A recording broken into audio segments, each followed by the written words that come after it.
In the heart of a quiet African village named Ndala, nestled between golden fields and thick forests, lived a young orphan named Tunde. His life began with sorrow. His parents had died during a storm when he was only 5 years old.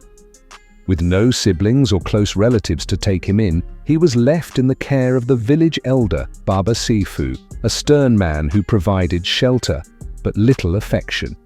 Tunde grew up without the love and warmth most children received. The other children in the village often teased him. Some believed he was cursed, for bad luck seemed to follow him. Animals he fed would get sick. Whenever he helped in the fields, the rain would suddenly stop. Even grown-ups avoided him. But Tunde did not let their hatred turn his heart bitter. He remained quiet, gentle, and thoughtful. He spent most of his days wandering along the riverbank or watching the potters at work. In Ndala, pottery was an old tradition, passed down through generations. Clay was dug from deep within the earth, shaped with care, and fired under the sun to make water jugs, cooking pots, and ornaments. Tunde admired the skill, the patience, and the beauty of each finished item. But potters were usually born into pottery families, and Tunde had no family name to claim. One morning, while walking near the river, Tunde noticed something unusual. A patch of land by the hillside felt softer than usual beneath his feet. The soil was smooth, rich, and cool to the touch. Curious, he dug deeper with his hands and found thick grey clay hidden beneath. It was unlike any clay he'd seen the village potters use. It was smoother, easier to mold. He felt as if the earth had offered him a secret gift. Without telling anyone, Tunde began to gather the clay and take it to an abandoned hut on the edge of the village. Using broken pots he had collected over the years, he taught himself the craft. It took many weeks of practice.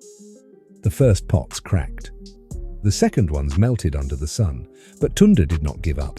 He watched the potters in the market, learning from a distance. Slowly his hands became skilled. The clay began to obey him. By the time he turned 17, Tunde had made dozens of pots. Unlike the dull red ones sold in the village, his was smooth, shiny, and lighter. The clay he had found was special, and his designs were different. He carved patterns of trees, birds, stars, and rivers. His pots looked like pieces of art. He began selling them in secret. A traveling merchant from another town saw his work and offered him a small stall at the city market. Tunde agreed, and every month he carried his pots to the city on his back. To his surprise, people loved them.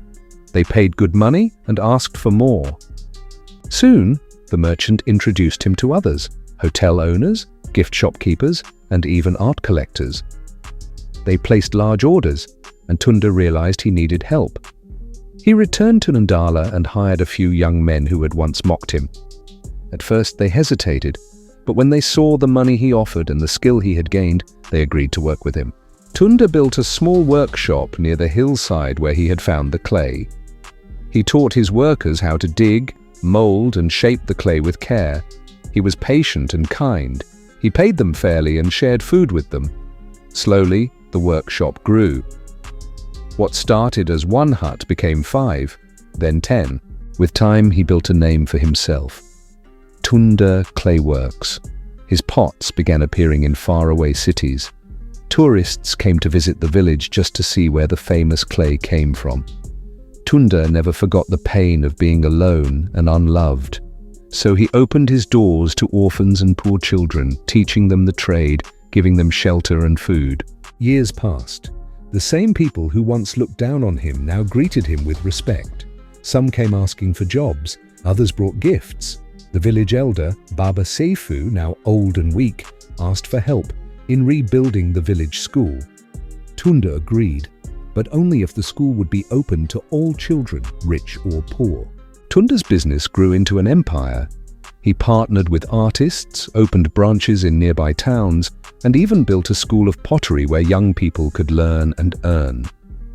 He never wore fine clothes or sat on thrones. He still lived simply, waking early, walking barefoot, and working beside his people.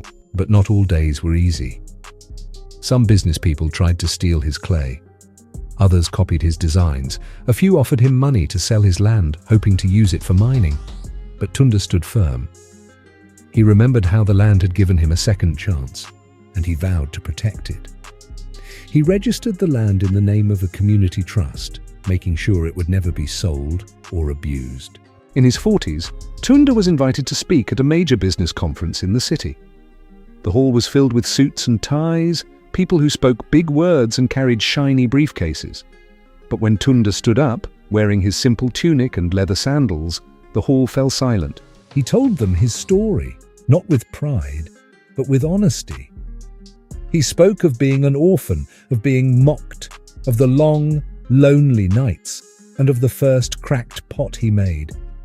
He spoke of how he had nothing but hope, hands, and patience. He ended by saying, "You do not need wealth to build an empire. You need vision, discipline, and a heart that does not give up." The crowd stood and clapped.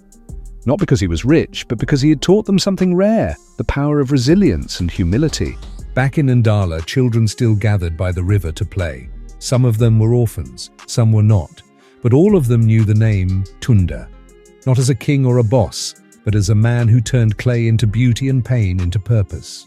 Moral of the story: true greatness is not given by birth or background. It is built by character, hard work, and a willingness to serve others. Tunde's story teaches us that even in the darkest of places, there is light. He started with nothing: no family, no support, no money. But he had patience, humility, and a dream. He believed in himself when no one else did. And in doing so, he changed not just his life, but the lives of many. Lessons learned. Don't let rejection define you. Tunde was rejected by society, but he never let that stop him from moving forward. He used his pain as fuel for his purpose. Your beginnings don't limit your future. Being an orphan or coming from poverty does not mean you're doomed to fail. Dreams are not limited by circumstances. Skill is more powerful than status. Tunde earned respect not through wealth, but through his hard-earned skills and the quality of his work. Success means lifting others.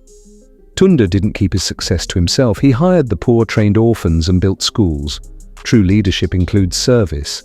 The earth gives to those who respect it. Instead of exploiting the land, Tunde protected it. His respect for nature brought him long-term blessings. Quiet strength is the most lasting. Tunde didn't seek praise or power. His calm persistence earned him more respect than loud pride ever could. I'd love to hear your thoughts. What did you learn from this story? Which part touched you the most? Share your reflections in the comments below. I'll be reading every single one. There's another powerful story coming your way in just a few days, and trust me, you won't want to miss it.